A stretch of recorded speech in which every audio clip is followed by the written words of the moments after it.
Eric, bonjour. Bonjour Vincent. Alors on va dresser ensemble le bilan pour l'année écoulée de Sextant Europe. Ce qu'on peut dire, c'est que le dernier trimestre a été compliqué et que l'année dans son ensemble a été difficile.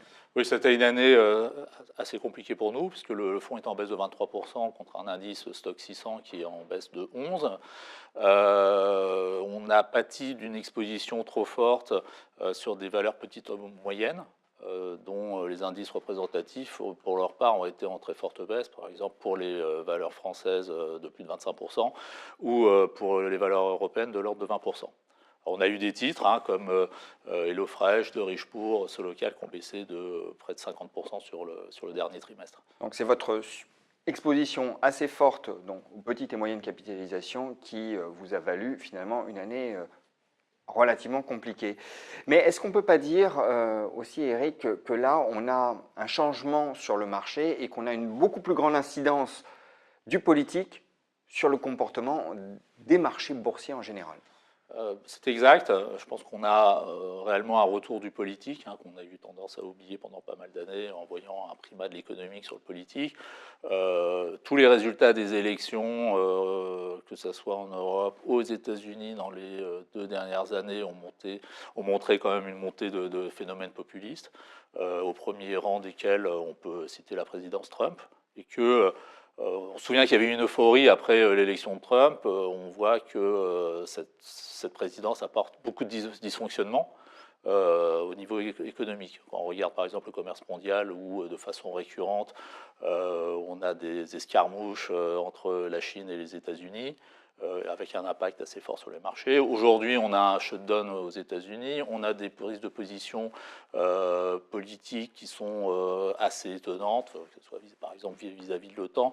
Donc il y a beaucoup de choses qui commencent à déranger les marchés. Alors il y a ça, mais il y a aussi le fait qu'on sent sourdre ou même gronder une demande des populations pour j'allais dire un meilleur partage de la création de richesses.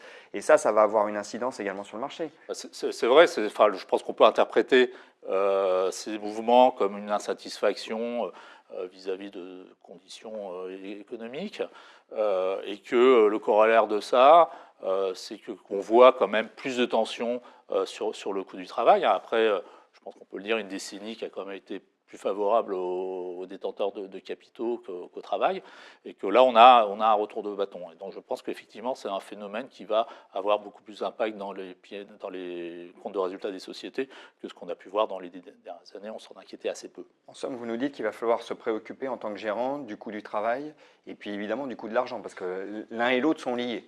Et alors il y a un deuxième point, c'est que effectivement on a vécu justement dans ces 10 dernières années favorables aux détenteurs de capitaux avec des quantitative easing, des taux d'intérêt presque négatifs. Et que ça entraînait quoi? C'est une inflation des actifs, que ce soit les actions, que ce soit le crédit, que ce soit l'immobilier. Ce coût de l'argent, il va se renchérir. Alors, il ne va pas se renchérir brutalement parce que les entreprises ont des stocks de dette et si vous avez mis de la dette à 1%, elle va rester tant qu'elle sera là. Mais quand on aura des refinancements, le coût de l'argent va augmenter. Donc ça veut dire que les structures qui sont très endettées vont être un peu dans le collimateur des marchés? Je crois que c'est déjà le cas. Et surtout les structures endettées, mais qui ne génèrent pas de free cash flow. Comment vous avez déjà commencé à repositionner le portefeuille? Puisque vous avez dit, finalement, on avait une exposition trop forte aux petites et moyennes capitalisations. Qu'est-ce qui a changé récemment? Alors, effectivement, ce qu'on disait le trimestre dernier, c'est que ce qu'on a fait, c'est donner un profil, je dirais, un peu plus défensif, peut-être des sociétés pas très excitantes, un peu rasoir, mais avec des assises assez solides, et qu'on a rentré dans le portefeuille des sociétés comme Whitbread au Royaume-Uni ou Sanofi en France. Alors, Eric, parlons tout d'abord un petit peu de Whitbread. C'est le leader britannique de l'hôtellerie moyen de gamme. C'est exact. Donc c'est une chaîne qui comprend à peu près 800 hôtels au Royaume-Uni, qui sont des hôtels 3 étoiles, très appréciés des consommateurs britanniques. Alors ce qui nous a intéressé dans ce titre, c'est qu'en fait on a 70-75% de la capitalisation qui est couverte par du cash. Alors pourquoi ce cash? Parce qu'ils viennent de céder leur activité de cafétéria au Royaume-Uni, qui était leader sur le marché, et d'autre part ils ont des murs d'hôtels. Et, ils ont la particularité d'être propriétaires d'une grande partie de leur mur d'hôtel. Donc on a un risque qui est quand même assez bien cadré par cette détention de cash et de murs d'hôtel. Par ailleurs, cette chaîne d'hôtels qui est en croissance, qui est de bonne qualité, on a pu la payer autour de 7 fois le résultat d'exploitation. Ça nous a paru être un investissement très adéquat dans la période qu'on est en train de traverser. Et qu'est-ce qui vous plaît chez Sanofi alors? Alors Sanofi, ce qu'on a trouvé intéressant, c'est la combinaison d'abord d'une valorisation qui est en absolu pas effrayante, autour de 13 fois le résultat. Le fait que c'est une société qu'on je considère comme assez dérisquée. Alors qu'est-ce que j'entends par dérisquée? C'est qu'elle n'est pas dépendante d'un gros médicament. Je dirais que d'une certaine façon, l'intérêt de l'investissement, c'est qu'il n'y a pas de blockbuster qui tire l'entreprise et qui pourrait aussi être une menace si une innovation thérapeutique d'un concurrent venait sur le marché, et qu'on dispose quand même d'une option de croissance qui est la collaboration qu'ils ont mis en place avec une société américaine qui s'appelle Regeneron sur les médicaments biologiques pour traiter des maladies auto-immunes, qui est un segment en forte croissance.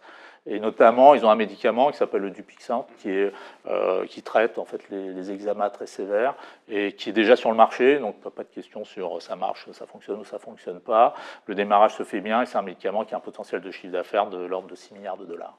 Donc, des valeurs à profil plutôt défensif en ce début d'année. Eric, merci. Merci Vincent.